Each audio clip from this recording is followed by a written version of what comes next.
ঈদুল ফিতরের দিবাগত রাত 8:30টায় সংঘবদ্ধ একটি সন্ত্রাসী চক্র সিলেটের কোম্পানীগঞ্জ উপজেলা ইসাকলস নিজগাঁও গ্রামের পাকা সড়কের উপর প্রকাশ্যে আমার ছোট ভাই রাজধানী ঢাকার ইলেকট্রিক ব্যবসায়ী শাহিন আহমদকে নির্মমভাবে হত্যা করে। হত্যাকাণ্ডের মাসখানেক আগে থেকে সন্ত্রাসীরা আমাকে ও আমার ভাইকে হত্যার হুমকি দিয়ে আসছিল। তাদের ক্রমাগত হুমকির ভয় পেয়ে আমি নিরাপত্তার জন্য থানায় একাধিক জিডি করেছিলাম, তবুও আমি আমার ভাইকে বাঁচাতে পারলাম না। আজ খুনিরা বুক ফুলিয়ে ঘুরে বেড়াচ্ছে আর আমি বিচারের জন্য কেঁদে কেঁদে রাস্তায় হাঁটছি। সন্ত্রাসী চক্রের ক্রমাগত হুমকি দামকি এবং এর প্রেক্ষিতে ঢাকায় এবং সিলেটে একাধিক থানায় জিডি করার পরেও আইনের তোয়াক্কা না করে প্রকাশ্যে আমার ভাইকে পানে মেরে ফেলে। আজ আমার প্রশ্ন, সন্ত্রাসীদের হুমকি পেয়ে একাধিক থানায় জিডি করে আইনের আশ্রয় নেওয়ার পরও কেন আমি আমার ভাইকে বাঁচাতে পারলাম না? কেন আমার ভাইকে প্রাণ দিতে হলো? কেন আমরা নিরাপত্তা পেলাম না? আমাদের আইন শৃঙ্খলা ও নিরাপত্তা কোথায়? আজ খুনি সন্ত্রাসীরা ঘুরে বেড়াচ্ছে আর আমি ভাই হত্যার বিচারের জন্য কেঁদে কেঁদে পথে পথে হাঁটছি, থানার দুয়ারে ধর্ণা দিচ্ছি। ঘটনার 19 দিন অতিবাহিত হওয়ার পর পুলিশ এক আসামিকে গ্রেফতার করে এবং রেড কর্তৃক এক আসামি গ্রেফতার হয়, কিন্তু মামলার মূল আসামিরা গ্রেফতার না হয়ে বুক ফুলিয়ে হাঁটছে। আজ আমি ও আমার পরিবার চরম নিরাপত্তায় দিন কাটাচ্ছি।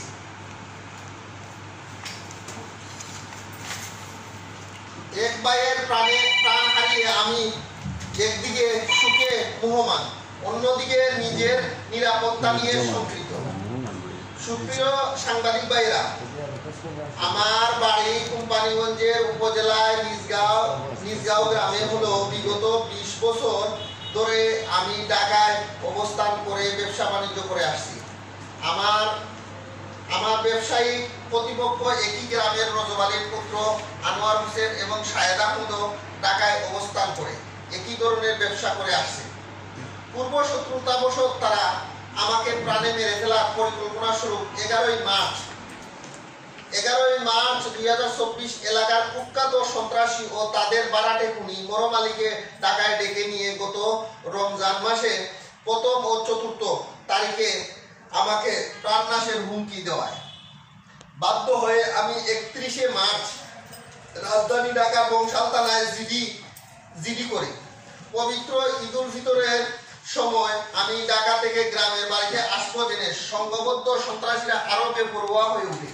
তারা আমাকে ফোনে হুমকি দিতে থাকে, বাড়িতে আসলে আমি অথবা আমার পরিবারের যে কোনো সদস্যকে তারা খতম করে দিবে। তাদের বেপরোয়া হুমকিতে উদ্বিগ্ন হয়ে এলাকার গণ্যমান্য ব্যক্তিবর্গকে অভিহিত করি। আমি 10 এপ্রিল অর্থাৎ ঈদের আগের দিন কোম্পানীগঞ্জ থানায় জিডি করি। জিডি করার পর দিন সন্ত্রাসীরা আমার ভাইকে হত্যা করে। সম্মানিত উপস্থিতি, ঈদুল ফিতরের জামাত থেকে খুনি সন্ত্রাসী চক্র ও তাদের লোকজন আমাদের উপর আক্রমণ করার জন্য আমাদের গতিবিধি লক্ষ্য করে আসছিল। বিষয়টি বুঝতে পেরে আমরা ঘর থেকে বের হচ্ছিলাম না। সন্ধ্যায় আমাদের এলাকার ইউপি সদস্য, নেসার মেম্বার, গণ্যমান্য ব্যক্তিবর্গ উভয় পক্ষের মধ্যে সালিশ মীমাংসার উদ্যোগ গ্রহণ করলে আমরা নিজেদেরকে একটু নিরাপদ মনে করে ঘর থেকে বের হই। কিন্তু বের হয়ে আমরা সড়কের অস্ত্রধারী সন্ত্রাসী চক্রের আক্রমণের শিকার হয়ে আমার ভাইকে হারাই।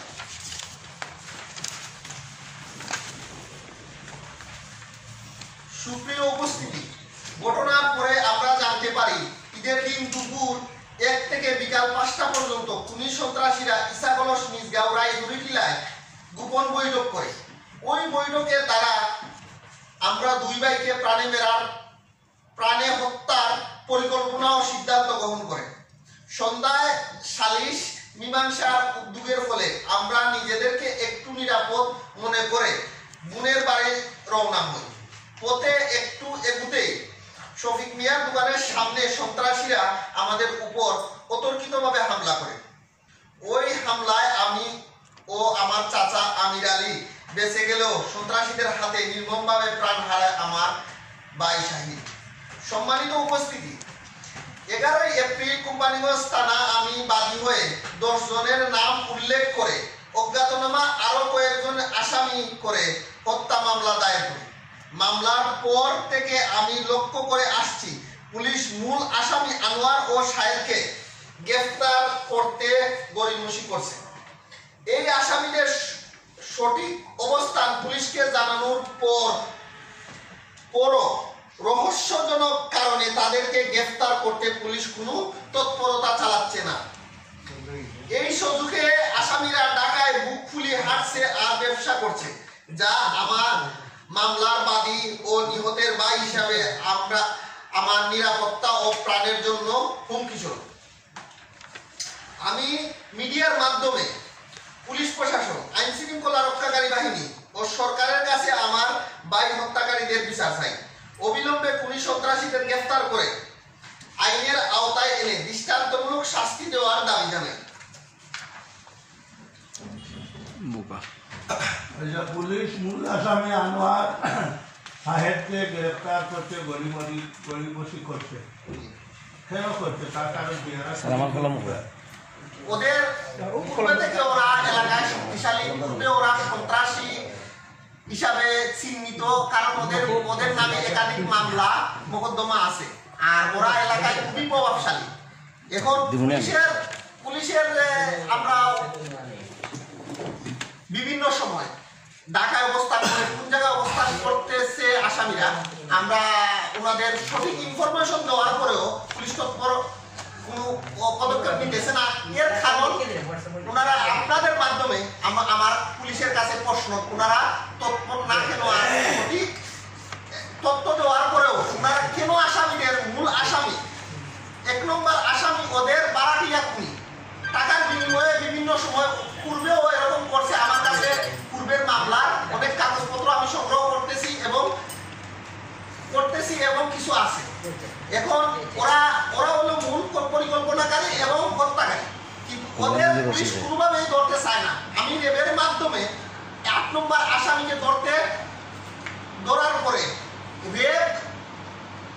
রেব কোম্পানিগঞ্জ থানায় যোগাযোগ করলে ওনারা এই আসামিকে নেওয়াও অনীহা জানায় যে রেব ওনাদের পৌঁছাইয়া দেবে, কিন্তু ওনারা বলতেছে যে আসামি ধরার পরে কোম্পানিগঞ্জ থানা মানে আইউ ওনার আসামি রিসিভ করবো, কিন্তু ওনারা এটা রিসিভ করতেও রাজি না। আর মূল পয়েন্ট হচ্ছে যে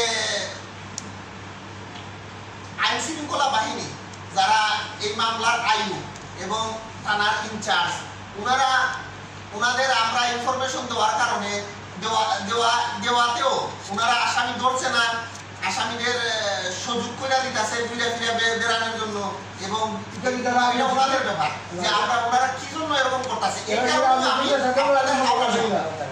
রাজনৈতিক নেতাদের সঙ্গে ওদের সম্পর্ক আছে কিনা, খুব সম্ভবত ওনাদের সাথে এটা সম্পর্ক থাকতে পারে। বাইরে